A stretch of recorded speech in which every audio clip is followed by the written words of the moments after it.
Welcome to Pigeon Racing World with Winners1. We have a really exciting program tonight, and in Brisbane we have David Christensen. G'day David. Hi Rod. David, after last week's program we had a couple of questions. We've had a few requests to replay the 5 shows already shown on Channel 31. One of those 30-minute programs will be included in tonight's show and the others over the next 12-week series. Before you introduce tonight's guest, David, we have a short intro.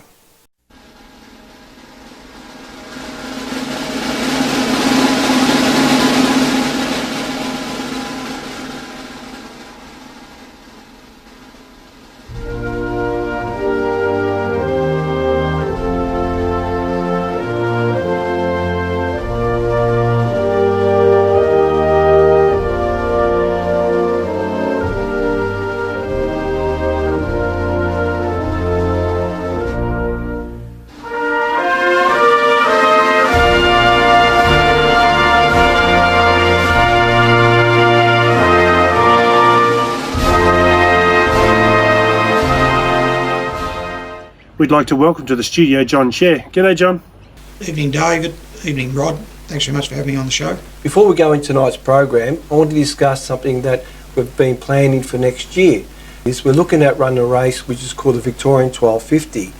What we're trying to do is create a race similar to the Barcelona in Europe or the South Australia Alice Springs race. What's your thoughts on having it just as a 2-year-olds and older race? I think it's a must, Rod. I think you need those experienced pigeons with matured bodies to have a success at those distances. I think reflecting on and speaking to the long distance enthusiasts in Europe and England, they all say the same, that the birds have to have that bit of maturity.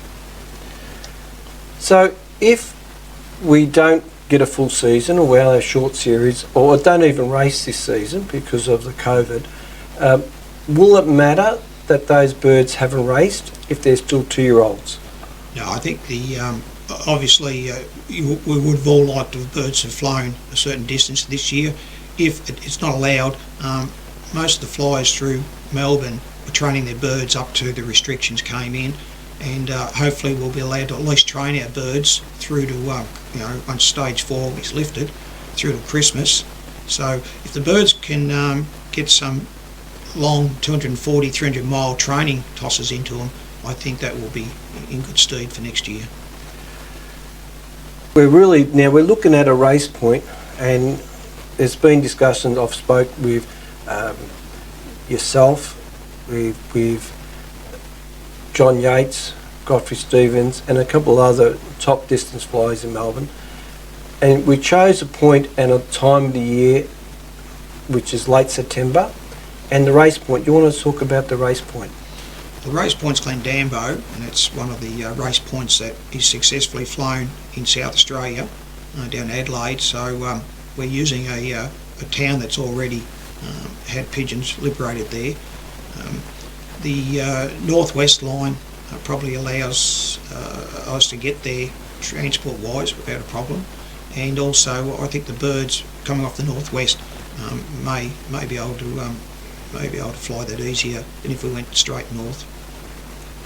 Distance we're talking the Victorian 1250. Now that's the distance to roughly the Gippsland flyers at the longest, or it can be, because we're including Victorian clubs, it can be Albury Wodonga, but we do have a minimum distance. Is that correct? Yes, I think you'd have to have a minimum distance of that sort of race, either 900 to 950 kilometres minimum distance. Basically that's because we're trying to create it as a 2-day race to make it fair, similar to what's the Alice Springs and the Barcelona races are. Now what we're doing, we'll be holding $3,000 in prize money. That will be, and if we have enough entrants, John will even can increase that. But looking at $1,000 first prize and split over 10 positions, and if we get plenty of entries, well, we can extend that further and maybe even possibly have some sections as well. But that's something that really will depend on entries.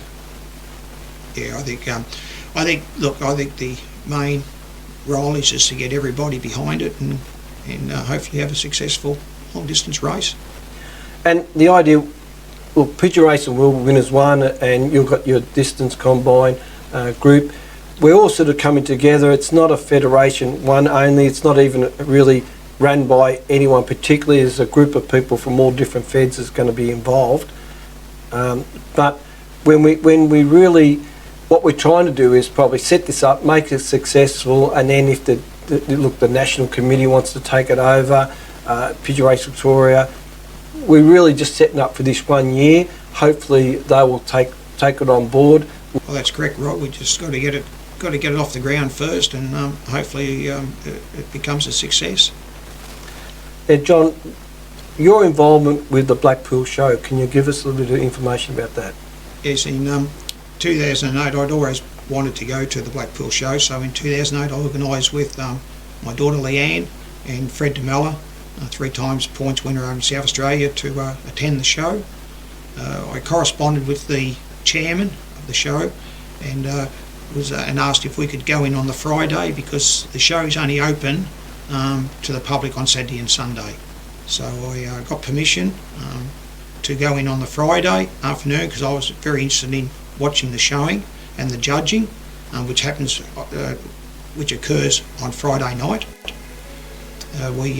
When I was in there, Brian Mead, the show secretary, came up to me, discussed what goes on, and asked if I would like to judge Class 37 that night.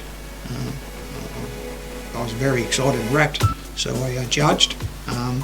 The show itself started in 1972, and it was 5 years at Doncaster, and then after that they went to Blackpool to the Winter Gardens, and it's been held ever since.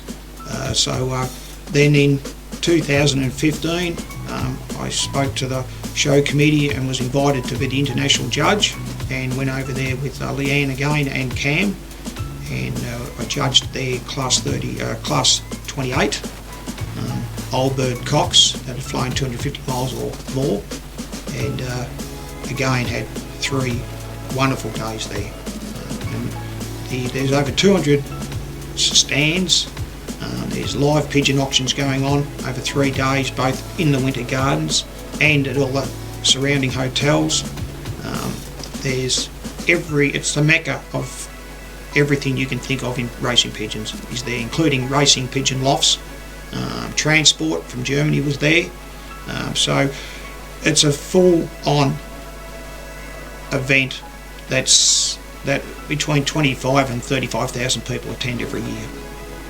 And then in 2020 I was again invited to judge at the Blackpool show, and Vince Canuso went with me, and again I judged class 28. The old bird cocks had flown 250 miles or further, so they must have thought I did a pretty good job the previous time. Yeah, I arranged for Vince to judge.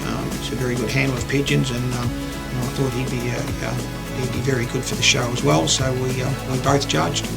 Yeah, he judged the class of hens that have flown 400 miles or over, and yeah, it's interesting because over there you've got to place the birds from 1st to 10th, whereas over in Australia all their shows here are usually just the top 3. So it makes it a bit of a difference. In my class I had 45 birds. I think Vince had about 35. So we had to narrow it down.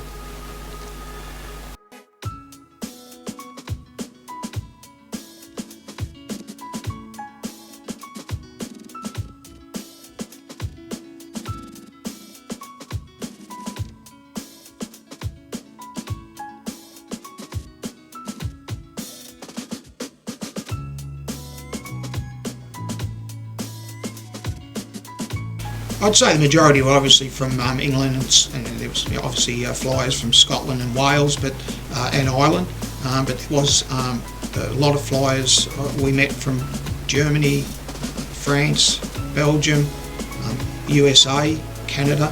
So yeah, it's a show that is recognised as probably the best show in Europe, and the flyers accordingly go to it. And it's so exciting.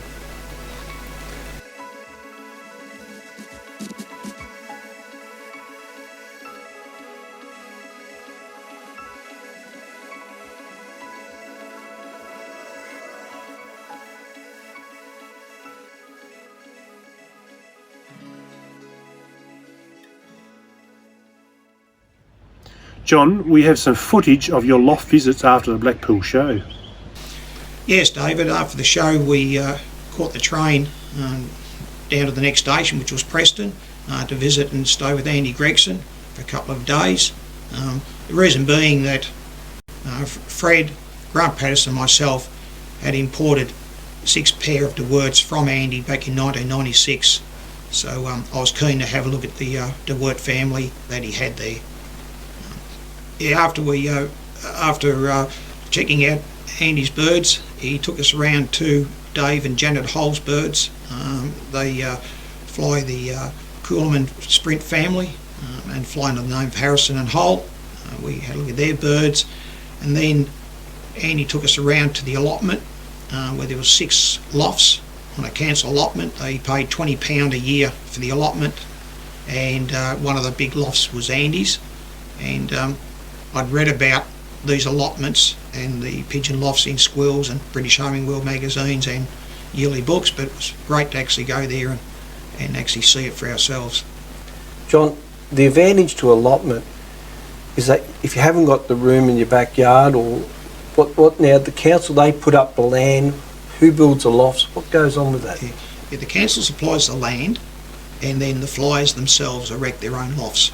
And it was a very sociable atmosphere, because Andy said on the day of racing they're all there, they have lunch, they chat away and wait for the birds. I suppose the disappointing thing is if one of the other lofts gets the bird before you. I think that'd be something you'd have to get used to. Yeah, you would. But then, that's races, isn't it? That's right. If you got your neighbour, which is living close by, you see his birds dip in before yours, you're behind.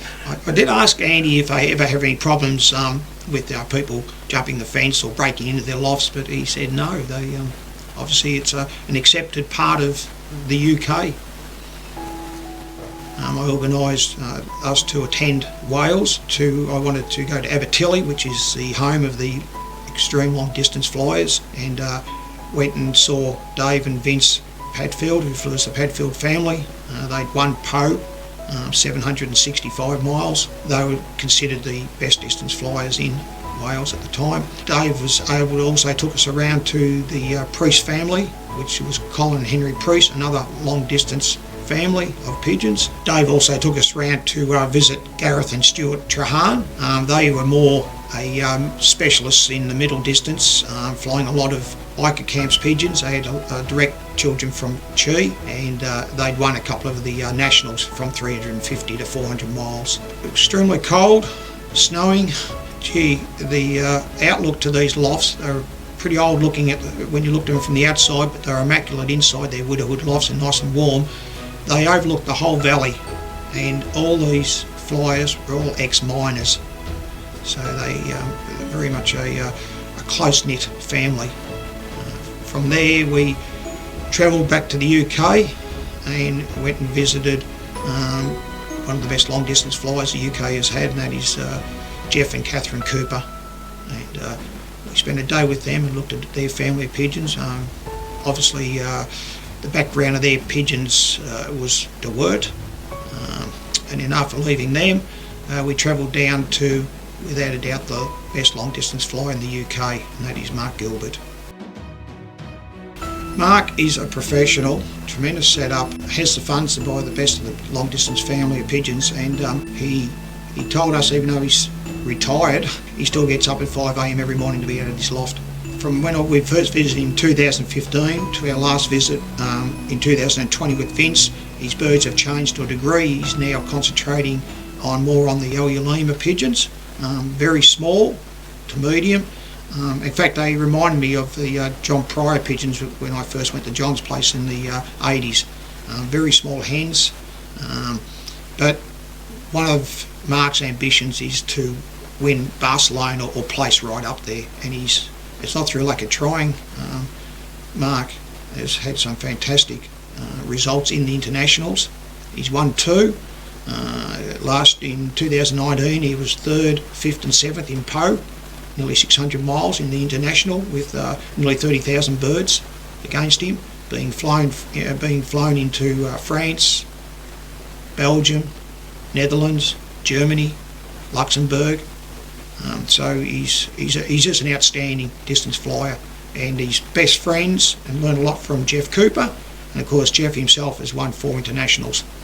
We then caught the train to the Myrtle Lofts, which is the lofts for Mark Evans. We're very fortunate he allowed us to inspect all these birds, which are all Gabby Van Denderbilt based, including Shadow, who was 20 years old, and Leanne, who was photographed with him. The Australian Racing Pigeon Journal has been an interesting educational read since 1993, and still a significant way to keep abreast of the sport of pigeon racing.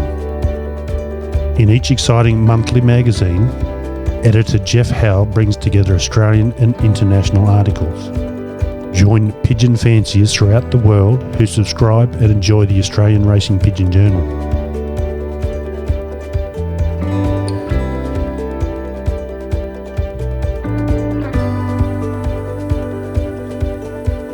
Loft visits, training tips, pigeon strains, as well as health advice from world-renowned avian veterinarians are regular topics featured in this great read.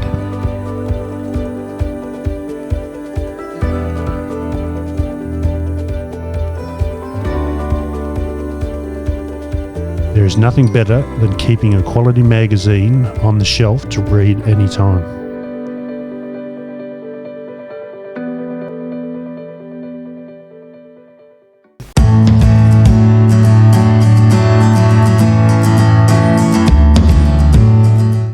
Whilst we're at Buckingham Palace, they had a reenactment of the past with all the persons dressed accordingly marching down the street, which was tremendous to watch.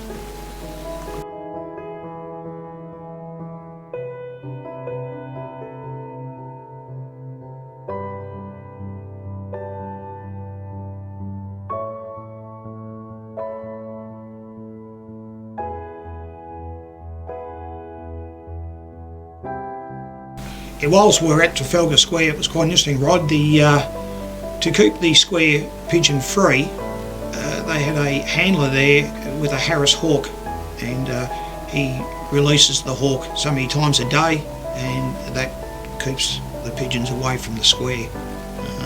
While we were in London, Leanne and I went on the Eye, or Millennium Wheel, that was built and opened up in 2000 in London. It's just over 400 feet high, so you see the whole of London all around. It's a 360 degree viewing. It takes 30 minutes for the wheel to turn completely once, and well worth going on. You're on the south bank of the Thames, overlooking the opposite bank is Big Ben, so you see everything.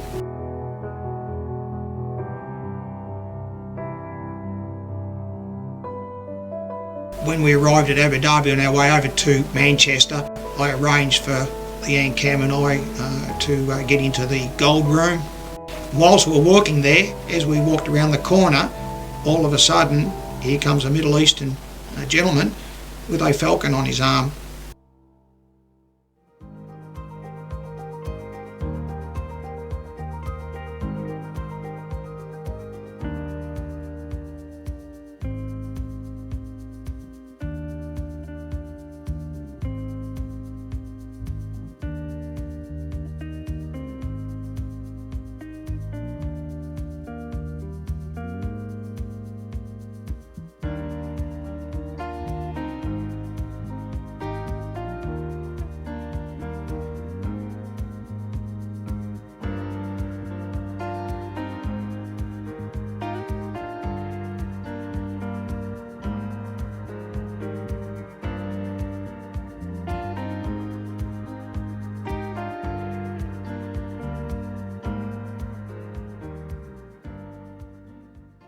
Went to Belgium 3 times. In 2008 Fred, Leanne and I went across and visited Bernard de Weert of the famed de Weert household, and spent a day with, actually spent 2 days with Bernard, showing us around his family of pigeons.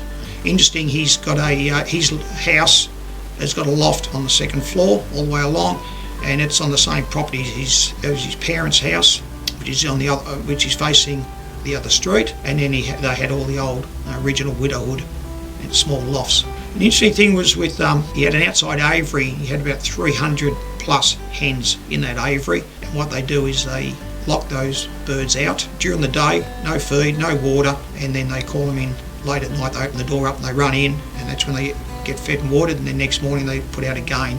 Leanne Cam and I visited Gabby van Denderbiel, a world-renowned pigeon fancier, unbelievable pigeon results. His daughter Ilse was there, helped interpret on some occasions, although Gabby's English was quite good. I was very fortunate that we were able to inspect the lofts, and then when we were in the sunroom, Gabby brought in the champion New Blixen. He then brought in New Blixen's sire, Rudy, and he also brought in New Blixen's dam. Around the corner from Gabby, we were taken around to Dr. Andre Geiselbrecht, and we were able to view his birds, and then in the lounge room he showed us the Golden Wing trophy. This year, when visiting Edian Milan in Doel, Belgium, again he'd won the Golden Wing, and the emphasis that those gentlemen placed on that trophy was absolutely that high. It's obviously the pinnacle to win. Even though they won Bass first, International Barcelona, that was the trophy they really wanted.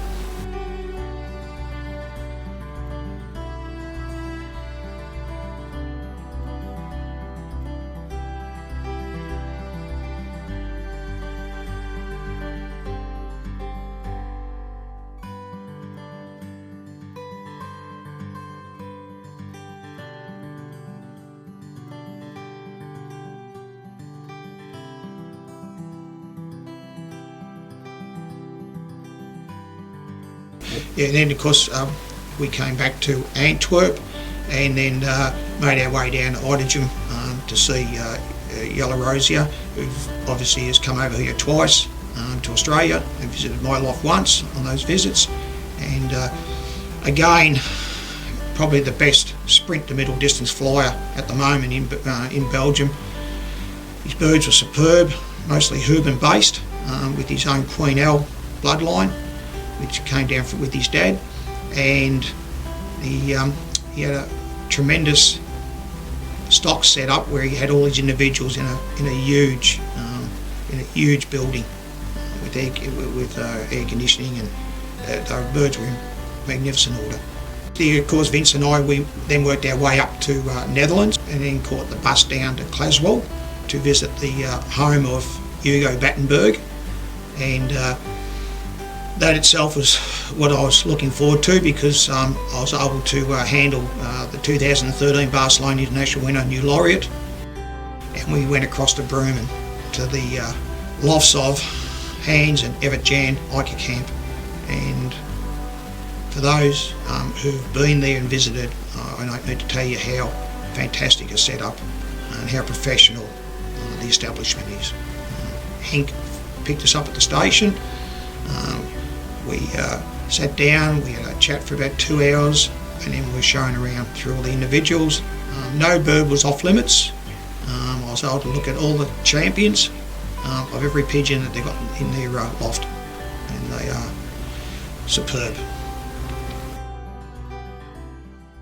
You mentioned about the natural breeding station. Now there is a museum that's been set up there, one dedicated to the Janssen brothers. Now, to the people who may not be familiar with racing pigeons, the Janssen brothers, they're all past now, but they're a legend in the sport of racing pigeons. You can compare, they're famous as the Beatles, or in Australia as big a legend as Donald Bradman is to cricket. Can you tell us about what they've set up and what's come about with the museum and the Janssen brothers? So in 2015 I made a goal that Leanne wanted to go and look at all the pigeons. They have 3,500 pair breeding.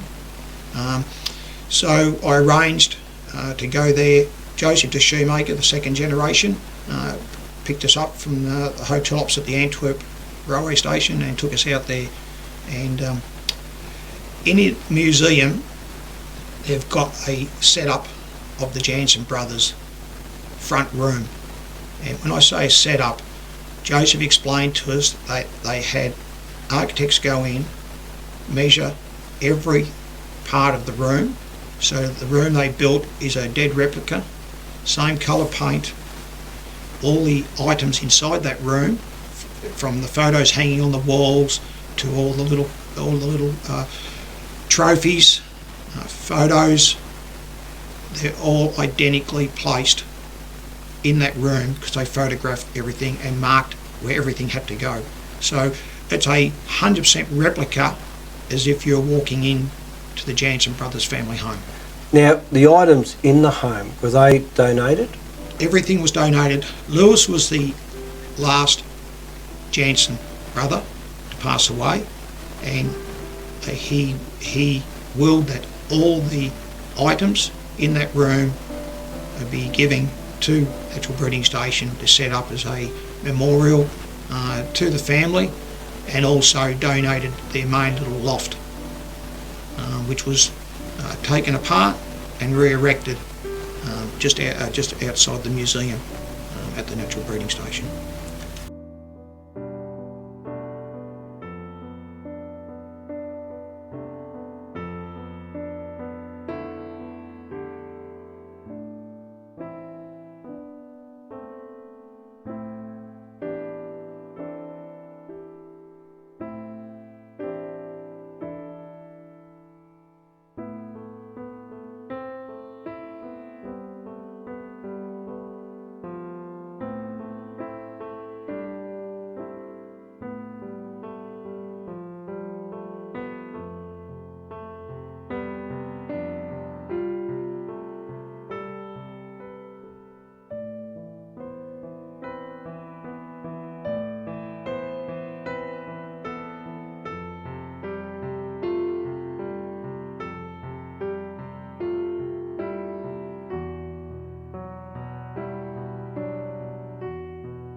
You're watching Pigeon Racing World with Winners1. We'll be back after this short break.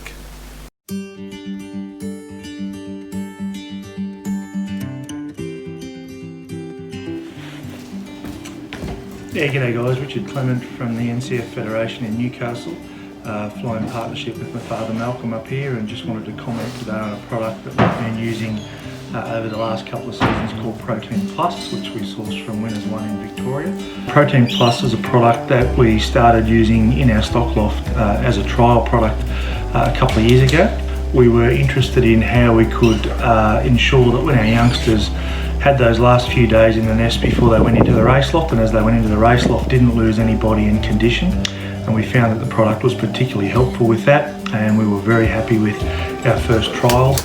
We used it then a little bit more in the stock loft and found that over time our pigeons, particularly as they went into the third and fourth round of breeding, weren't losing body and were still in really good condition at the end of the breeding season, so that was really a positive for us in the first year. Last year we used it in the race loft for the first time.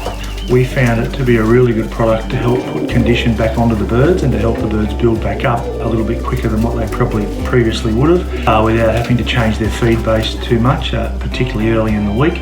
We've had a pretty successful couple of years up here, winning multiple club and combine and federation averages, and last year particularly was a record-breaking year for us, and we put some of that success down to the fact that we've been able to use this product consistently now, and we'd have no hesitation in recommending it for other flyers who want to try and aid that recovery period, particularly after a hard race or a hard toss.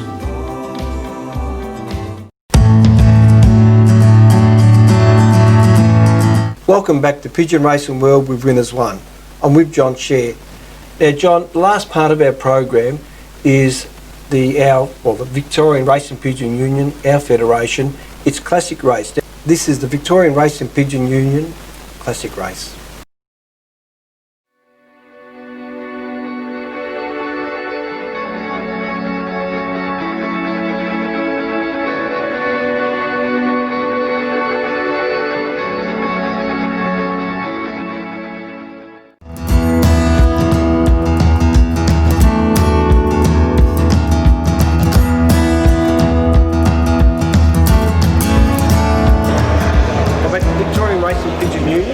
Advancing for the classic race from Murray Bridge. I'm Simmons from Winners1, RMI Bridge.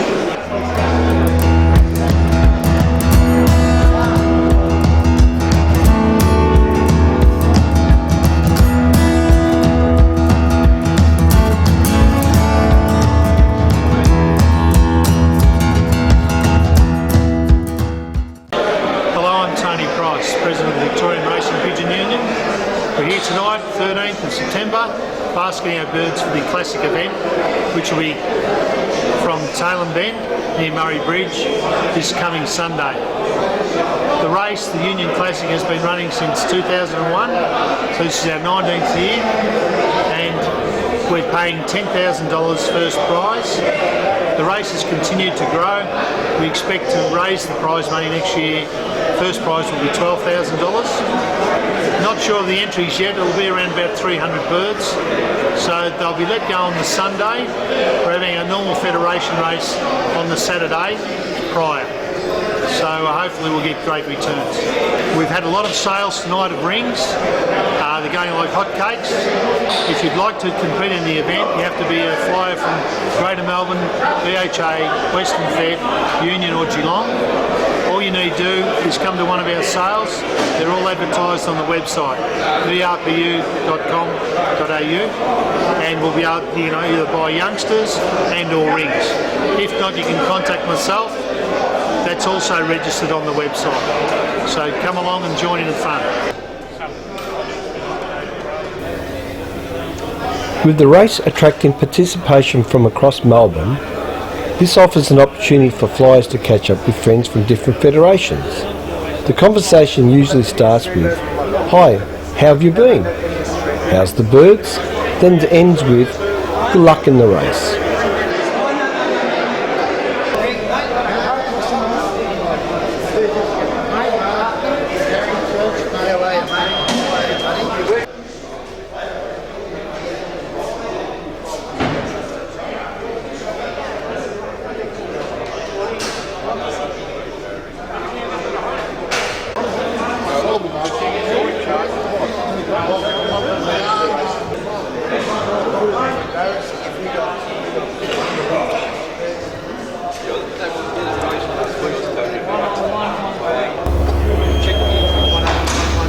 Each pigeon has an electronic chip attached to its leg and is coupled to the life ring.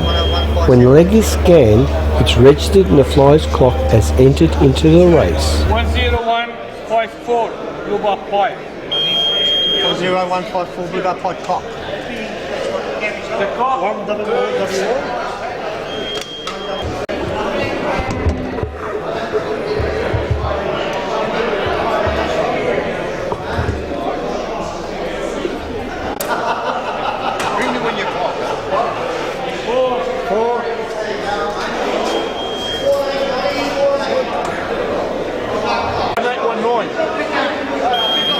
One Blue Bar cock. Cock. 2.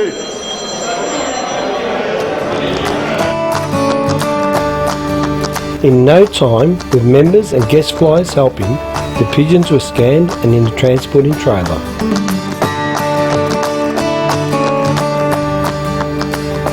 By 8:30 p.m, all birds were loaded and ready for the short drive home, again given water before a good night's rest.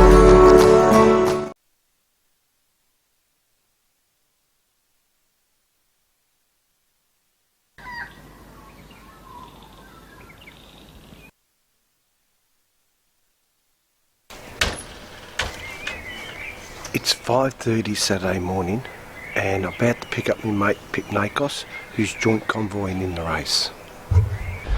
So we'll get up the highway as quick as we can.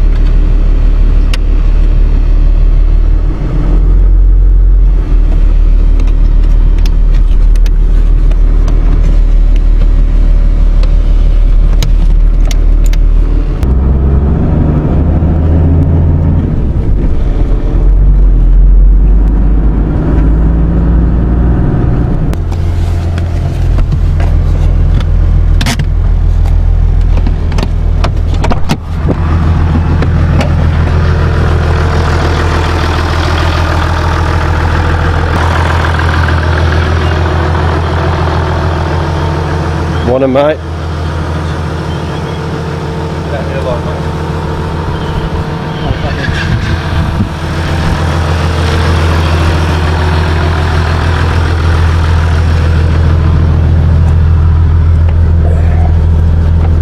Put in there, mate. Shall I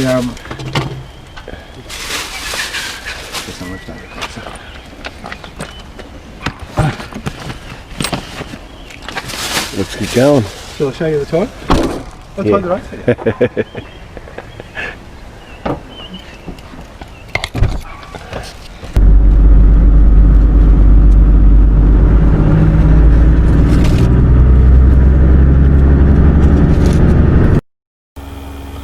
With a 650 kilometre drive along the Western Highway, by daybreak, Pip and I already had a few hours of the trip behind us.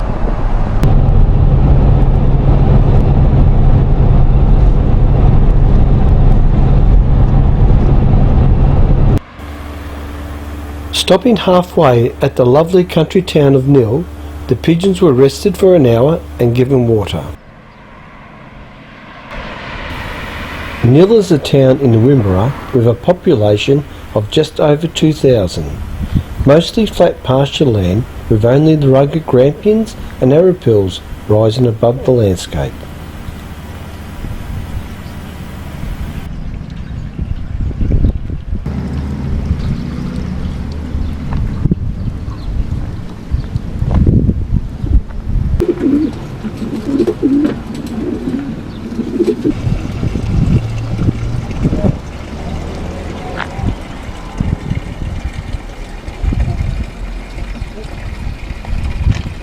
Some of them were drinking. A nice break along with breakfast from the local bakery. It's time to head off.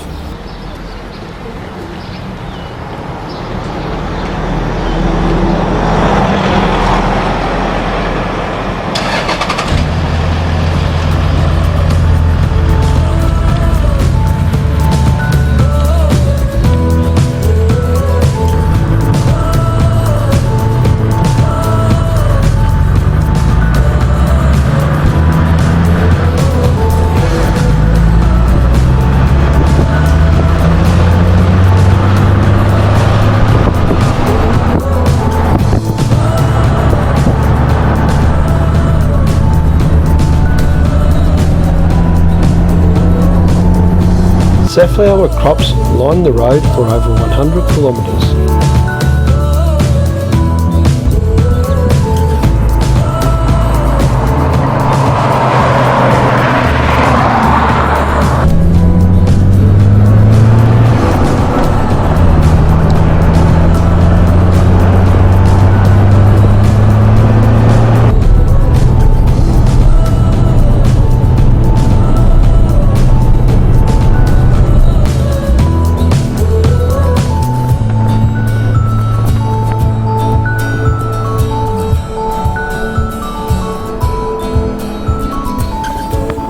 A brief stop at Canalbin Silos to view the artwork of artist Guido van Holten. After a week talking and photographing the community, Guido decided to paint 5 Canalbin primary school children. To stand next to the silos, one can truly appreciate the scale of his work.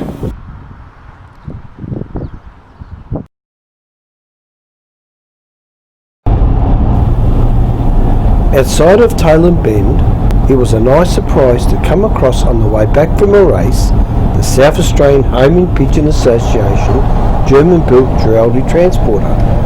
It was stopping at Tailem Bend to drop off the local club race baskets.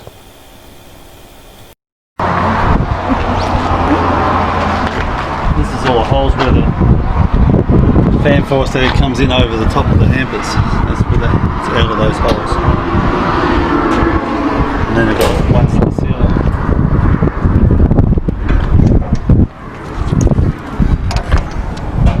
Come on up when the 15 degrees hits in, like top fans come on as well as those others.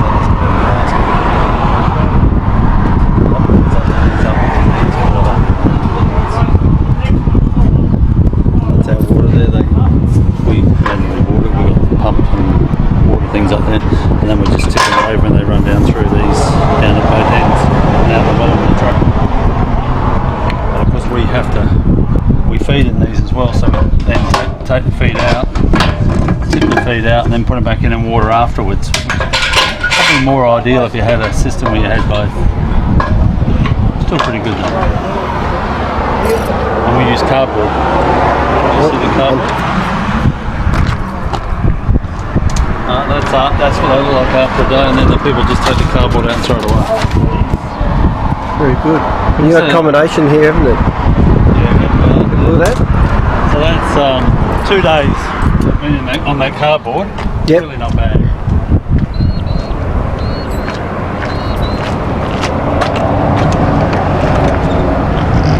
Oh.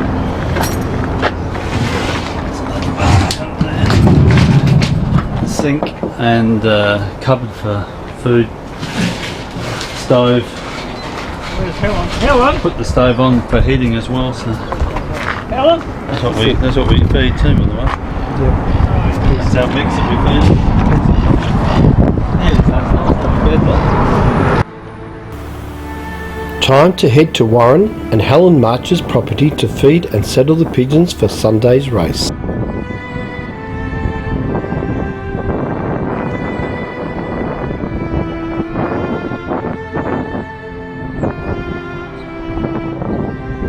Established in 1887, a popular river town on the Princess Highway, Tailem Bend has a nice shopping strip, great meals at the local pubs, and rail system embracing the old and the new.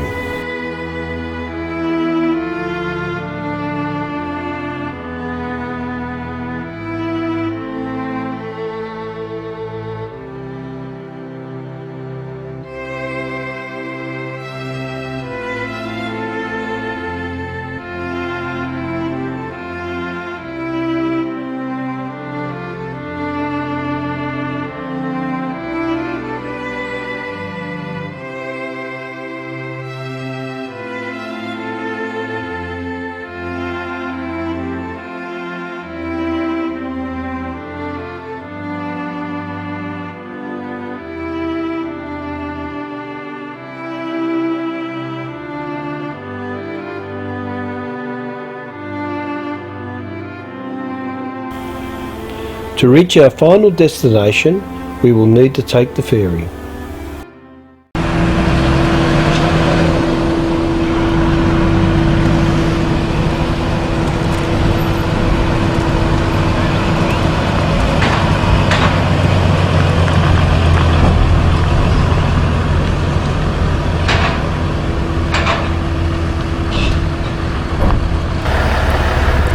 There are 12 ferries that cross the Murray River in South Australia.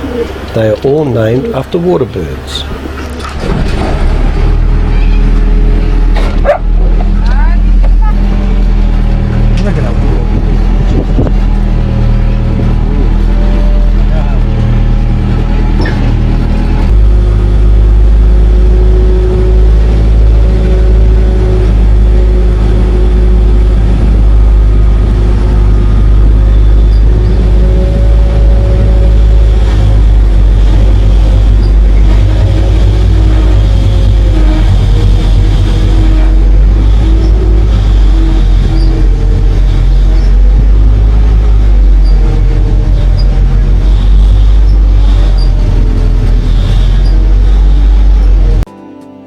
The Australian Racing Pigeon Journal has been an interesting educational read since 1993 and still a significant way to keep abreast of the sport of pigeon racing.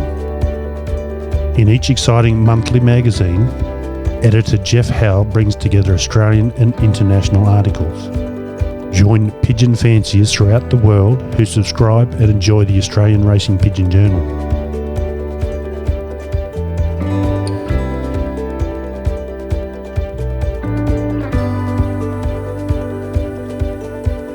Loft visits, training tips, pigeon strains, as well as health advice from world-renowned avian veterinarians are regular topics featured in this great read.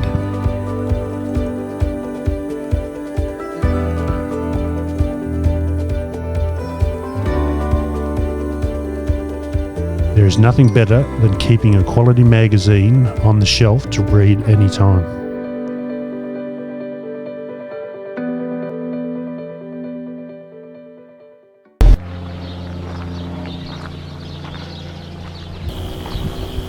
Under independent supervision, the trailers and locks and seals were opened and cut at the race point. Just by chance. We just came behind the truck just by chance. Oh, all right. We'll just follow the trucking.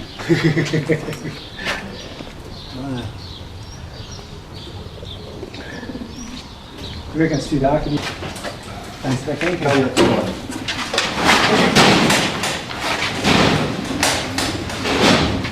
Shut up here.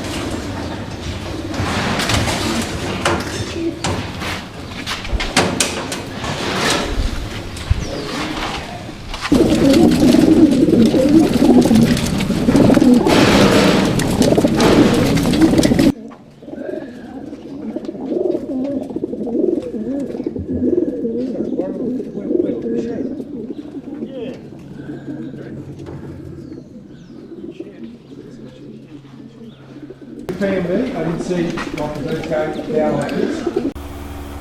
Under cover, but with a view to the morning sunrise, the pigeons settled in for the night.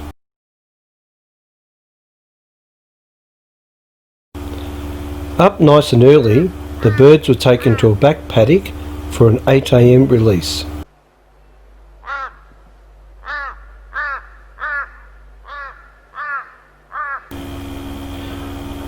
With camera gear set, the clock was ticking down.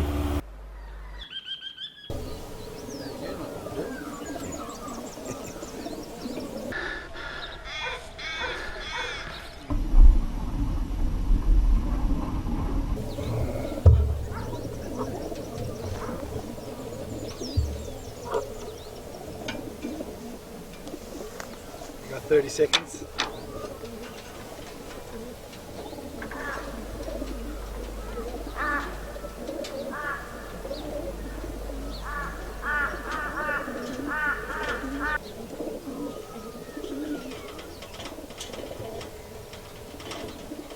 Ten. 5. They're out.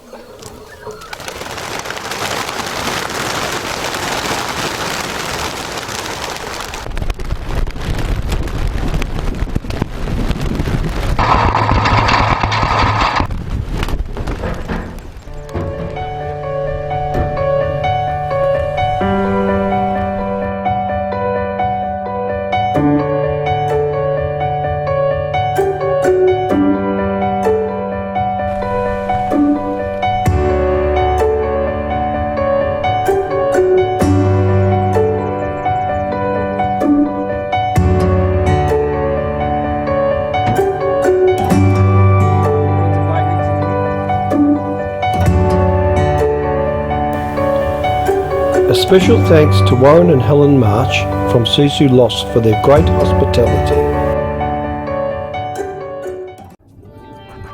With the pigeons released and on the way home to their own loft, the eager wait for the flies has started, and will turn to excitement once the first bird reaches home.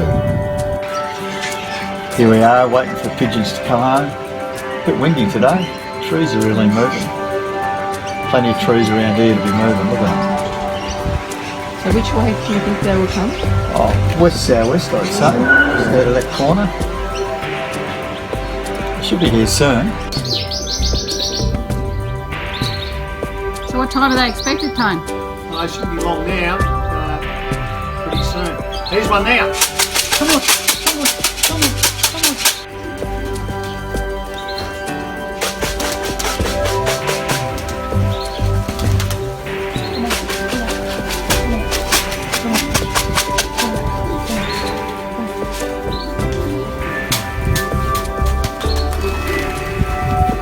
Is that one there? Oh, yeah, might be. I better go and get it.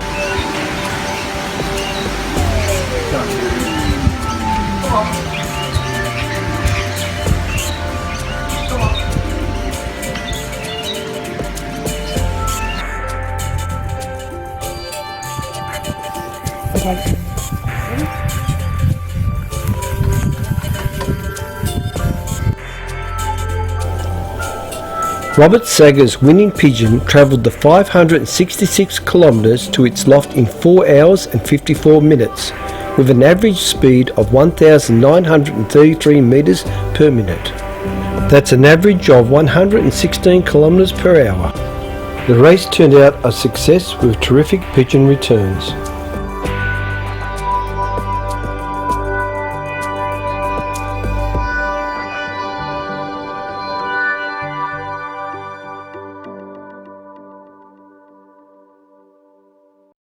Good night, John. Thanks for coming in. Yeah, good night, Rod. Good night, Dave. Thanks again.